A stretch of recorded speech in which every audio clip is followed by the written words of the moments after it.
everybody. Bill Caskey, Thursday morning, 8:30. We are with each other here. Get my camera set up and the microphones and all that. So I'm glad you're here today. We're going to talk a little bit about how to get to the right person. And I'm going to take a slightly different approach than you might expect, although I'm going to give you what you probably are expecting.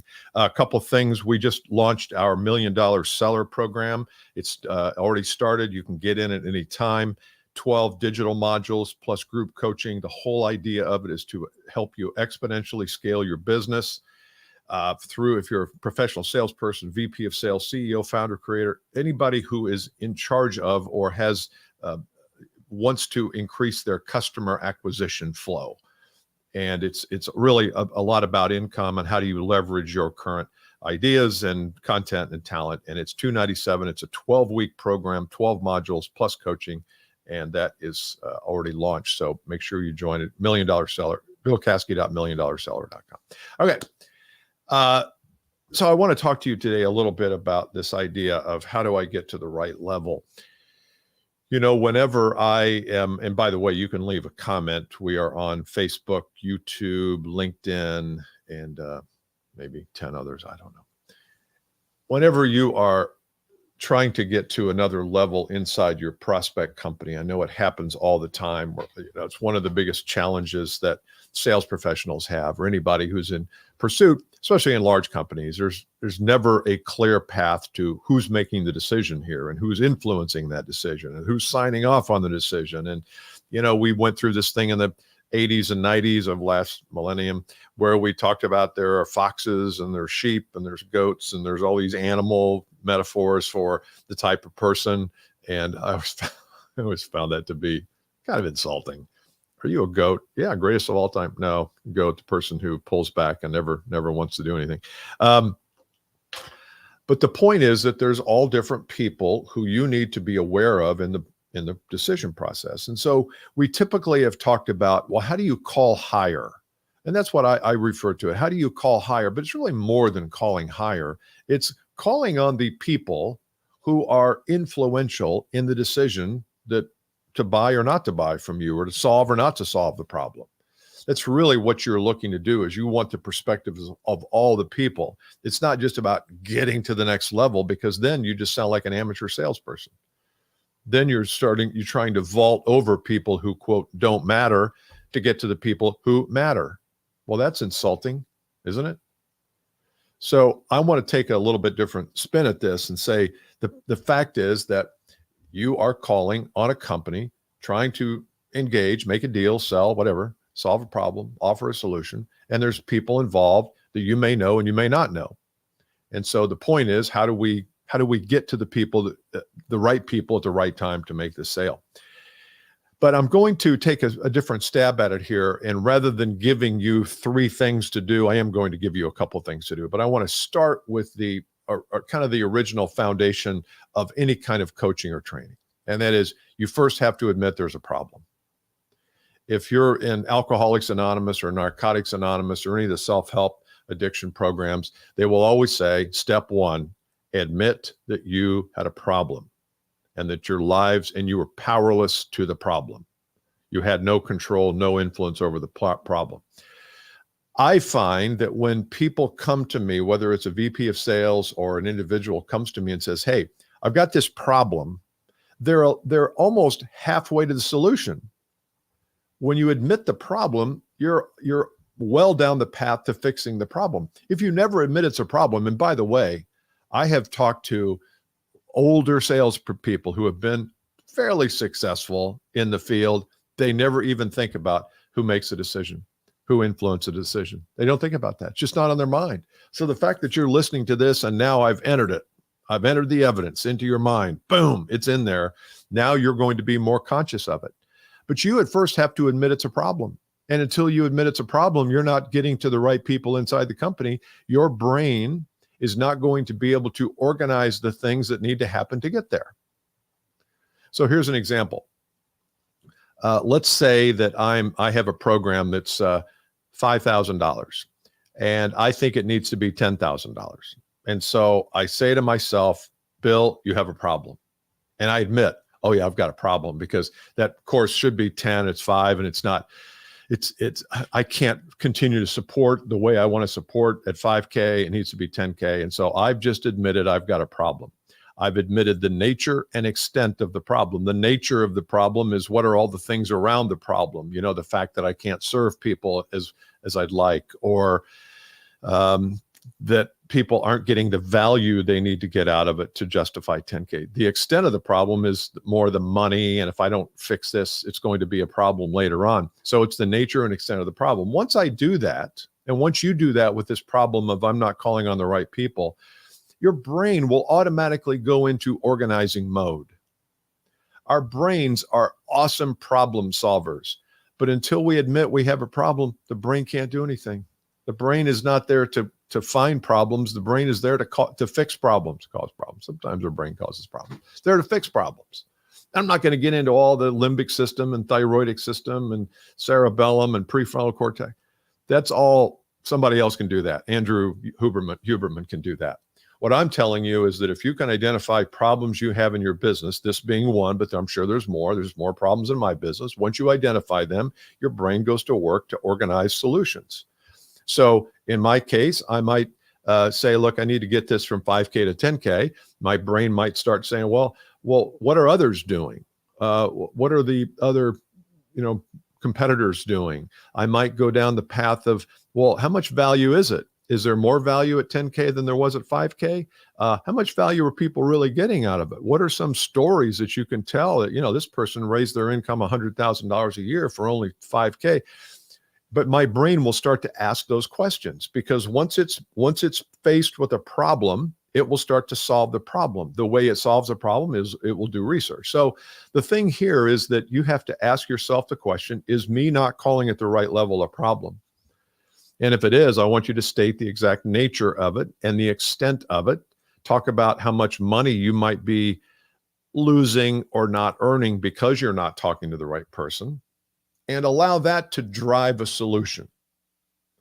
So here's one solution you might consider. So that's step one, is become familiar enough with the problem that you can say, yep, that's an issue for me. Now, is it number one issue? Maybe, maybe not. But it's probably on the path somewhere. It's on your stack rank somewhere. By the way, let me know where you're listening in from, watching from. I know we're on YouTube. We got a bunch of people on, but I'd love to see some comments. And it's always good to hear from people. So step two. So we admitted there's a problem. Our lives have become unmanageable. Those of you who know AA will be familiar with that. Step two is, do you speak the language of the person you're trying to get to? We all speak different languages, even if we're speaking the same national language. We speak English in this country, UK, Australia. I know we all have a home language, but there's a language of the CEO that's different than the language of the marketing person, that's different than the language of HR. We just know that. Sometimes you've seen in a room where people are speaking the same language, but they don't understand each other because the subtext is not right. The CEO is talking about winging it and vision and where are we going in the next 5 years? And the HR person is saying, we got to get this insurance thing settled because starting March 1st, we're going to be out of compliance. And the CFO is saying, we're not spending any money until we have a 2x return after 2 years on that money. If we can't prove that, we're not spending the money. And so all these conflicting preferences happen. They're speaking different languages.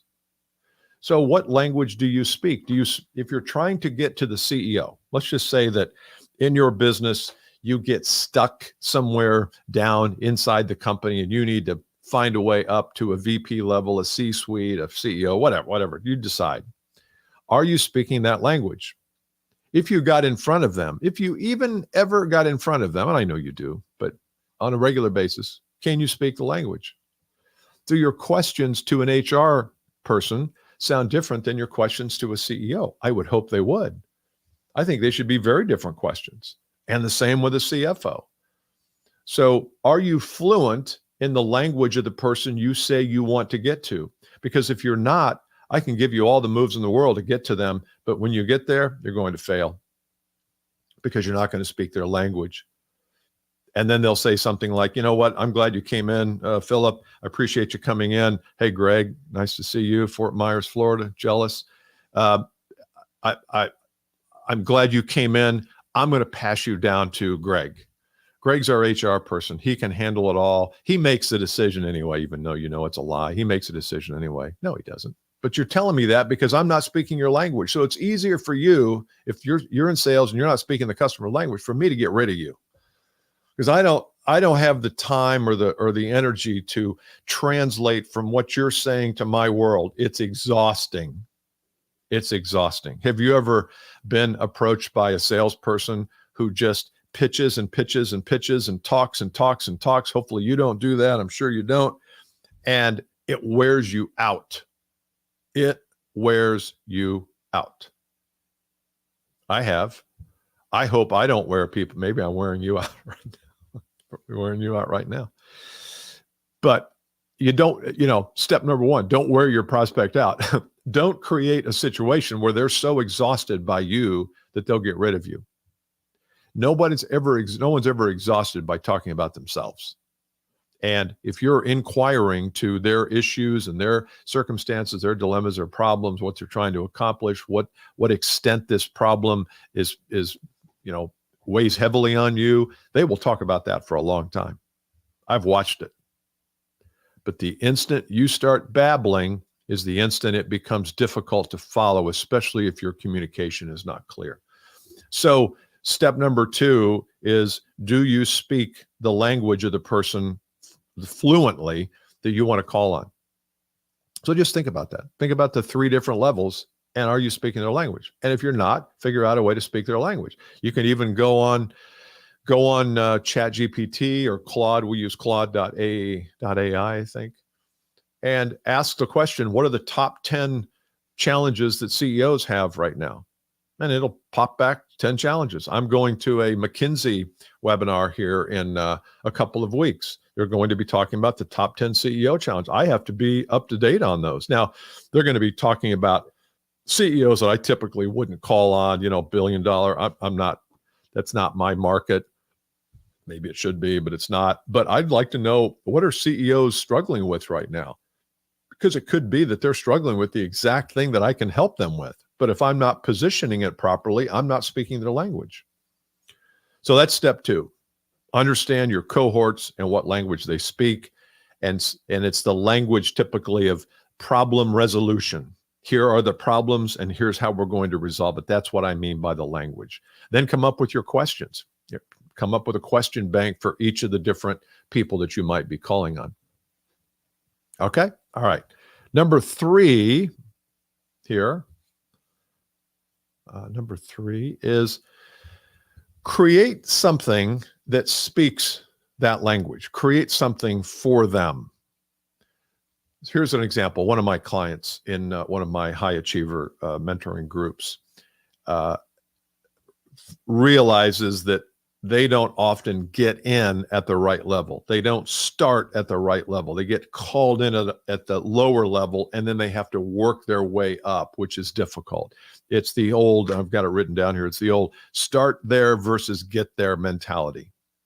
I would rather you start at the level that you want to start at, because that's the level where the decisions and the influence is made. But sometimes you can't get there, because if somebody calls you on the phone because they saw a web or an ad or a webinar you've done, now you're not starting there. They're starting with you. So it's better if you start where you want to go. But let's just say that you don't have control of that. So the question is, how do you get there? And I've got several clients who have taken some of my advice and they've built on it and one-upped it. And they have created things for that level. So for example, they go in and talk to a purchasing person, let's just say, or a lower level person. It's their initial contact. Not that we're not discounting this person's influence. We're just saying that they're not going to be the ultimate authority. They're one of many, but they're the ones that were sent out to go get information. And if you have something that speaks to their manager, their leader, the CEO, the CFO, again, think about the 3 cohorts and create a little something for each one. So If you are calling on HR and you want to get to the CEO, then you've got to have something that speaks the language of the CEO. Now, I know you also want to know, well, how do I ask the HR person to put me in front of the CEO? Well, I wouldn't ask, I would tell. And the way I would do it is I would say, look, I appreciate the phone call. Here's the problem. At some point, we're going to need to talk to CEO, CFO, VP of marketing, whatever your list is. And I don't know how you would look at that, but if we can't have that meeting soon or sometime in the next few weeks as the next step, then I'm going to be unable to go any further. You have to say that, because I know what happens when someone calls me, and I just had this happen about 2 or 3 months ago. Somebody called and said, look, I don't have time to set up a meeting with all these people. I just need to know just generally what the fee is for certain things. And in a weaker moment, I sent it to her. And I've emailed her several times. Where are we? I guess we're done. Have never heard back from her. I didn't serve her. In this case, it was a her. I did not serve her by abdicating my process, because I know better. What I should have said is, no, I'm not going to do that. It's on the website. You can look, but until I have a meeting, I'm not going to know how to pursue. So you've got to create your own system here so that when you have an issue where you're trying to get to a higher level, you say, here's how I work. Here's how I work is much more powerful than, well, what do you think about engaging the CEO? How would you like to do it? That's not what a surgeon asks. A problem solver doesn't ask the question, sir, how would you like to solve the problem? They're the ones with the problem. Their thinking got them to the problem. Don't you see that? How they have behaved got them to this problem. And now you're coming in and ask them how they'd like to solve the problem. What do they need you for? They know how to solve the problem. They don't need you. So you have to establish some empowerment, some control of the process by saying, now you have to decide, if they say, look, I'm just not going to do that. I need to have one more meeting with you before we engage the CEO. Okay. No, but now we're negotiating process. So I want you to be the person who says, here's how I work. Here's what it looks like. So if you do those 3 things, number one, admit you have a problem here and allow your brain and mind to start conjuring up solutions, because these 2 solutions that I gave you may or may not work for you. They may not. I know they work, but they may not work for you. You may decide that you're not going to create some kind of piece of content for those people. That's not the work you want to do. You would rather, bang your head against the wall and try to get to higher levels without any kind of digital help. Okay. It's not the route I would take. All right. So I hope that helps you today. Once again, if you are interested, the $1 Million Seller is open now. BillCaskey.com, $1 Million Seller. It's an awesome program. And I know I'm not usually full of hype on things like this, but this is, I always believe that group coaching is the key to making anything better. And we were deciding, do we want to do just a digital program where every week for 12 weeks you get a digital module? I said, no, I need to be in touch with you. So this is once a month. We have a group coaching session. You can ask any question you want. The tuition for that is $297. I think it was down there. I didn't bring it to your attention. $297. It's probably going to go much higher. I don't know what it's going to be later on in the year, but get in now. $297, 12 weeks. If you don't like it after 30 days, I'll be glad to refund your money. I'm not a hostage taker. So anyway, hope that's helped you today. Go to BillCaskey.com if you want more information on stuff, and I'll see you next time. Bye.